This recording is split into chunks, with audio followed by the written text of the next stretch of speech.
안녕하세요. 포인트원 치과 원장 원기욱입니다. 오늘은 임플란트를 심을 때 임플란트 심는 조건이 다 좋은 조건에서 단순히 임플란트만 식립하는 그런 경우도 많이 있지만 뼈가 부족한다던가 수직적으로 혹은 또 수평적으로도 좁아진 경우들이 많이 이제 임상에서 접하게 됩니다. 그럴 경우에 불리한 그러한 조건상에서 임플란트를 심게 되면 여러 가지로 나중에 보철물의 모양이든지 아니면은 음식물의 저류 현상이든지 그런 것들이 훨씬 더 증가하게 되기 때문에 가능한 한 환자의 조건이나 건강이나 아니면은 어떤 경제 상황이나 이런 것들이 다 만족되는 수준이라면 원래 적절한 좋은 환경으로 다시 복원시킨 상태에서 임플란트를 심는 것이 가장 좋다고 말씀드릴 수가 있습니다. 그래서 오늘 저의 케이스를 보면서 뼈이식 임플란트라는 게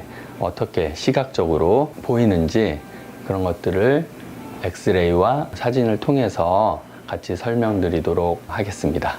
이 환자는 이쪽이 오른쪽 부위인데 뿌리가 두 개 있는 것 중에 앞에 반으로 그냥 쭉 갈라져서 도저히 이 치아는 살릴 수가 없고 어금니 하나는 아마 발치를 하셨을 것 같고 여기 있는 이 쓰러진 치아는 사랑니입니다. 위치를 보시면 원래 기원이 여기에 있던 치아인데 지난번에도 말씀드렸지만 앞에 치아가 없으면 치아는 쓰러지게 됩니다. 그래서 쓰러져 있는 상태고요. 그래서 이것도 쓸모가 없고 지금 뿌리에 박혀 있는 부분이 거의 없기 때문에 이 치아랑 이 앞에 있는 살릴 수 없는 치아를 뽑고 임플란트를 계획했습니다. 발치를 하고 이 뼈 이식을 한 엑스레이인데 이제 애초에 처음 사진을 보시면 이쪽 부분이 움푹 들어가 있기 때문에 원래대로 이게 한다면 이렇게 뼈가 있었던 사진인데 여기랑 비교해 보시면 요만큼 뼈가 없었기 때문에 그리고 또 여기서 여기까지의 거리가 보통 임플란트를 심으려면 8mm 이상 되지만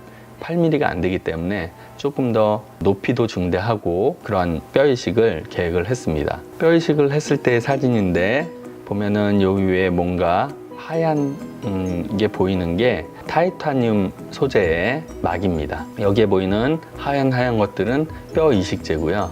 그래서 뼈 이식제와 타이타늄 막을 이용해서 뼈를 이식을 했습니다.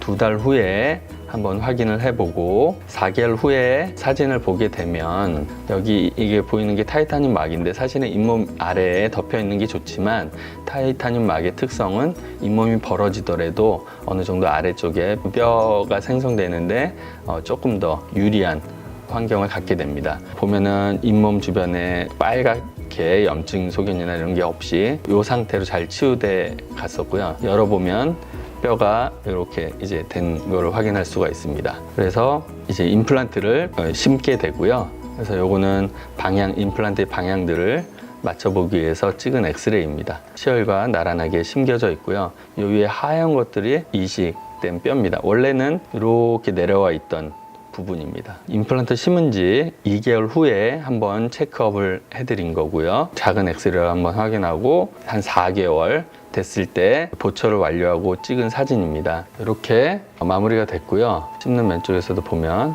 이렇게 머리 부분이 잘 만들어졌습니다. 오늘 보신 것처럼 뼈가 녹은 상태에서 임플란트를 만약에 심는다면 이 상태에서 여기 지금 보이는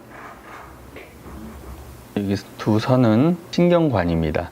임플란트를 심을 수 있는 높이는 이 신경관 한 2mm 상방까지 밖에는 못 심고 그렇게 되면 임플란트 자체를 지금 현재 여기에는 심을 수도 없을 뿐더러 임플란트가 보통 8mm 이상 심어야 되기 때문에 그래서 그러한 임플란트를 심기 위한 조건을 만들어 주는 것도 있지만 만약에 임플란트가 여기서부터 시작된다고 한다면 굉장히 큰 그런 머리를 가진 임플란트가 형성이 되겠고요.